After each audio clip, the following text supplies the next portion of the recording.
Dhanik Bharat Educational Institutions, Inter, IIT, JEE, NEET, admission opened. Visakha పడవ గల్లంతుకు సంబంధించి big update చూస్తున్నాం. Boat owner కారి చిన్నయ్య ఒడ్డుకు చేరుకున్నాడు. చిన్న ఒక షిప్ సహాయంతో చిన్నయ్య ఒడ్డుకు వచ్చినట్లుగా తెలుస్తోంది. అపస్మారక స్థితిలో ఉన్న చిన్నయ్యకు ప్రత్యేక వైద్య సేవలు అందించారు. అలల ఉధృతికి బోటు తిరగబడిందని కూడా చిన్నయ్య చెప్పాడు. అందరం గంటల పాటు బోటును పట్టుకొని వేలాడామని కూడా చిన్నయ్య చెప్పాడు. కనుచూపు మేరలోని ఓ షిప్పును అందుకునేందుకు తీవ్రంగా ప్రయత్నించాను కూడా చిన్నయ్య చెప్పాడు. నేనొక్కడినే షిప్ అందుకొని బయటపడి ప్రాణాలను కాపాడుకున్నానని చిన్నయ్య చెప్పాడు.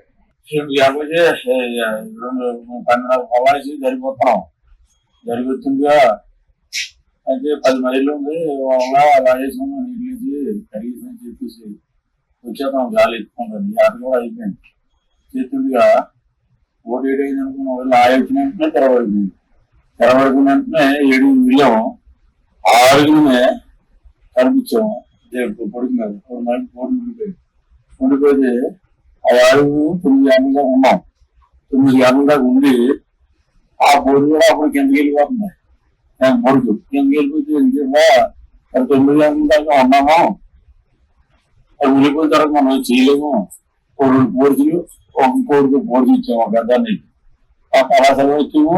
ఈ 5 బోర్డులు ఉన్నాం. 5 అటు వెళ్ళడం జరిగెళ్ళడం ఎక్కడ ఏదైనా పడిపోయి ఉంటామని జరిగేటప్పుడు అలా మధ్యలో 11 చదువుతాం మనిషి. నేను ఏదైనా చచ్చిపోతాను అన్నాను. చచ్చిపోతే మనం చేసింది కూడా ఉండరా ఏదైనా జరిగేటప్పుడు మళ్ళీ చచ్చిపోతాను. అయితే 5 ఉన్నాం తెల్లాలి. 5 ఉంటే ఈ 5 ఆ పెద్ద కనిపిస్తుంది అన్నయ్య వెళ్దాం ఇది ఎవరా అని చెప్పి తమ్ముడు నా కాళ్ళు కనుక తెరబడుతున్నాయి. మీరు వెళ్ళండి అని అన్నారు. 9 వచ్చాము. 9 వస్తే నేను వచ్చాము. ముందు ఇది వస్తాను కావాలి. సిప్పడికి వెళ్ళాలి. సిప్పు ఉంది. మనం ఈ ముగ్గురు ఎగడపోతాను. ఎగడకపోతే చచ్చిపోతానా చిక్కుని తప్పకపోతే ఈ గదలో వచ్చి వాడు యాంకర్ పట్టించాను. వాడు యాంకర్ పట్టించినట్టు వాడిని దాటి వల్ల పడిపోయింది. పడిపోయిన వెంటనే ఎప్పుడైతే పడిపోయినా అలానే బాబాయ్ గ్యాస్ లైఫ్ గ్యాస్ నన్ను ఇవాళ పైకి లాగాయి. పైకి లాగి 3 సంవత్సరాలు చెప్పి తెలియదు. అంతేనా నేను నమస్కారం నన్ను ఆశిస్తాను. సరిపోయినా మా అన్నయ్యలు పిల్లలు అందరూ దగ్గరలే. నా జీవితం ఇలా బాగుంటుంది. అది చిన్నయ్య చెప్పిన అంశం. చైనా కార్గో షిప్ సిబ్బంది నన్ను కాపాడారు.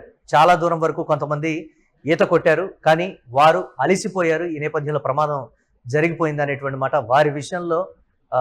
దీనికి సంబంధించి కుటుంబ సభ్యులు కూడా ఎంతో బాధపడుతున్నటువంటి అంశం. దీనికి సంబంధించి చిన్నయ్య తన ప్రాణాలను ఏ విధంగా కాపాడుకున్నాడు, పడవ ఎంతసేపు అదే విధంగా ఉంది, రాత్రంతా కూడా దానికి సంబంధించి దాని మీదే ఉండి ప్రాణాలు కాపాడుకోవడం, ఆ షిప్పుని అందుకొని తన ప్రాణాలను తాను ఏ విధంగా కాపాడుకున్నది కూడా చిన్నయ్య చెప్పినటువంటి వీడియోను మనం ఒకసారి చూసాం. దీనికి సంబంధించి మరిన్ని అప్డేట్స్ మా కరెస్పాండెంట్ రవి అందిస్తారు. రవి, విశాఖ పడవ గల్లంతుకు సంబంధించి కీలకమైనటువంటి అప్డేట్స్, చిన్నయ్య చెప్పినటువంటి అంశాలను కూడా మనం చూసాం. ఏంటి అప్డేట్స్ దీనికి సంబంధించి?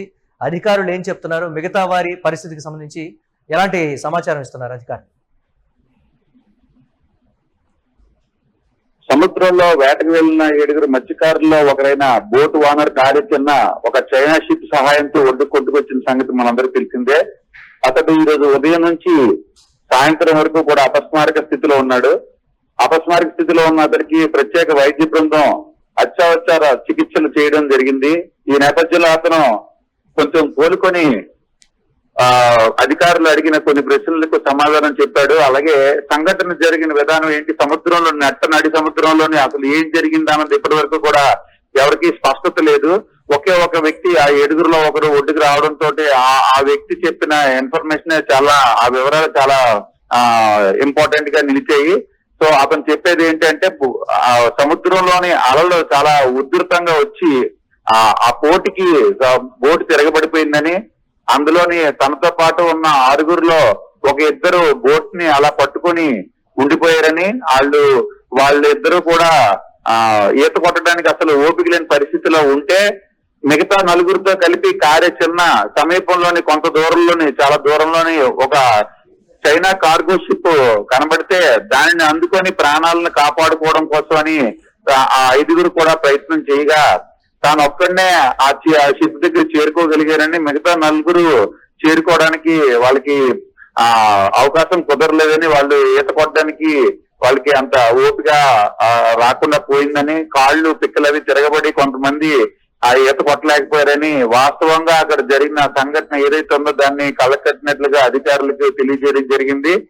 ఎట్టకేలకు ఆ షిప్ ని అందుకుని సురక్షితంగా ఒడ్డుకు వచ్చారని, ఈ విధంగా 6గురు ప్రాణాపాయ స్థితిలో ఉన్నారని ఆ కార్యాచరణ చెప్పిన వివరాల నేపథ్యంలో అధికారులు మరింత విస్తృతంగా ఈ గాలింపు చర్యలు చేపడుతున్నారు. ఓ పక్క నేవీ హెలికాప్టర్ల ద్వారా సముద్రంలోని సంఘటన జరిగిన ప్రాంతం ఎక్కడైతే ఐడెంటిఫై చేశారో అక్కడ కంటిన్యూస్ గా అక్కడ హెలికాప్టర్ల ద్వారా విస్తృతంగా గాలింపు చర్యలు చేస్తున్నారు.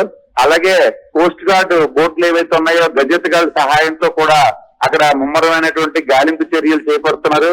కానీ ఇప్పటి వరకు కూడా ఎలాంటి ఆచూకీ కూడా గల్లంతైన మిగతా 6గురి కోసం ఎక్కడా కూడా లభ్యం కాలేదు.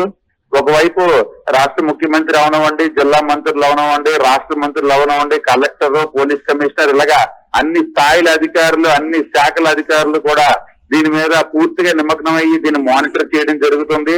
కాగా మత్స్యకార కుటుంబాలు ఏవైతే ఉన్నాయో అవన్నీ కూడా బిక్కుమంటూ కూడా సముద్ర తీరం దగ్గర ఉన్నారు. విశాఖ ఫిషింగ్ హార్బర్ దగ్గర బాధిత అంటే ప్రమాదం జరిగినప్పుడు అధికారుల్ని సంప్రదించేటువంటి ప్రయత్నం చేసినప్పటికీ సరైన స్పందన కావచ్చు, లేకపోతే సిగ్నలింగ్ ప్రాబ్లం కావచ్చు, టెక్నికల్ గా కొన్ని రీజన్స్, ఈ పర్టికులర్ అంశాలన్నీ కూడా బయటకు వస్తున్నాయి కదా రవి. దీనికి సంబంధించి అధికారులు కానీ లేకపోతే చిన్నయ్య కానీ ఏం చెప్తున్నారు? అంటే పర్టికులర్ గా ప్రమాదం జరిగిన తర్వాత కొన్ని మెజర్మెంట్స్ కావచ్చు, లేకపోతే ఇతరత్ర తీసుకునేటువంటి చర్యలు కూడా ఉంటాయి ప్రమాదానికి సంబంధించినటువంటి వాటి ప్రమాదానికి గురి కాగానే ఈ విధంగానే చెయ్యాలి. ఒకవేళ పడవ మునిగిపోతున్నా లేకపోతే వేరే ఏదన్నా ఢీ కొట్టినప్పటికీ అది ఒకవేళ ముక్కలైనా ఇమీడియట్ గా నీళ్లలో పడిపోతున్న కొన్ని పరికరాలు కావచ్చు, లేకపోతే ఇతరత్ర అన్నీ ఉంటాయి. వాటి విషయంలో కూడా ఒక ఇంత చర్చ నడుస్తోంది కదా రవి, దాన్ని ఎలా చూడాలంటారు? వాస్తవానికి నిన్న ఉదయం 9 గంటల ప్రాంతంలో ఈ బోట్ లో ఎవరైతే చేపల వేటకు వెళ్లారో 7గురు కూడా తమ కుటుంబ సభ్యులకి ఫోన్ ద్వారా మేము మరొక గంటన్నరలోని ఒడ్డుకు వచ్చేస్తున్నాము, సముద్రంలో వేట పూర్తయింది, మేము సురక్షితంగా వచ్చేస్తున్నాం అని చెప్పిన గంటన్నర సమయంలోనే వీళ్ళు ఫోన్ కాల్స్ ఏవైతే ఉన్నాయో అవి పనిచేయడం మానేశాయి.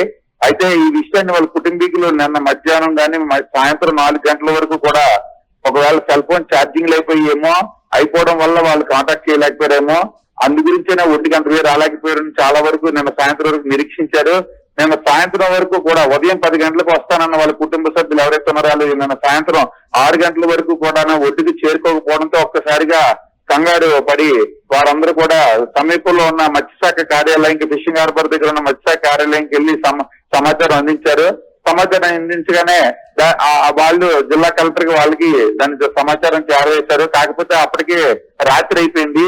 బాగా లేట్ అయ్యేసరికి దాని మీద ప్రత్యామ్నాయ చర్యలు చేపట్టడంలోనే జిల్లా అధికారి యంత్రాంగం అంతగా చొరవ చూపించడానికి అవకాశం లేదని తెలుస్తుంది. దానికి తోడు నిన్న రాత్రి విశాఖ నగరంలో కురిసిన వర్షం కారణంగా ఈ ఏవైతే భద్రతా చర్యల్లో భాగంగా ఈ గాలింపు చర్యలు చేపట్టడానికి అవకాశం లేదని కూడా తెలుస్తుంది. ఈ రోజు ఉదయం చిన్న ఒక చైనా షిప్ ని ఆశ్రయించి దాని ద్వారా ఒడ్డుకి రావడంతో అతను చెప్పిన కొద్దిపాటి వివరాల నేపథ్యంలో వెంటనే అధికార యంత్రాంగం అంతటా అప్రమత్తమయ్యి వాళ్ళు తీసుకోవాల్సిన చర్యలు తీసుకుంటున్నట్లుగా అర్థమవుతుంది మనకి. Right, thanks for updates Ravi. మొత్తం మీద విశాఖ పడవ గల్లంతలో బిగ్ అప్డేట్ అయితే చూస్తున్నాం. బోటు ఓనర్ చిన్నయ్య ఒడ్డుకు చేరుకున్నాడు. ఒక షిప్ సహాయంతో ఒడ్డుకు వచ్చారని కూడా చిన్నయ్య చెప్పాడు. అపస్మారక స్థితిలో ఉన్న చిన్నయ్యకు ప్రత్యేక వైద్య సేవలు అయితే అందించారు. అలల ఉధృతికి బోటు తిరగబడిందని చిన్నయ్య చెప్పాడు.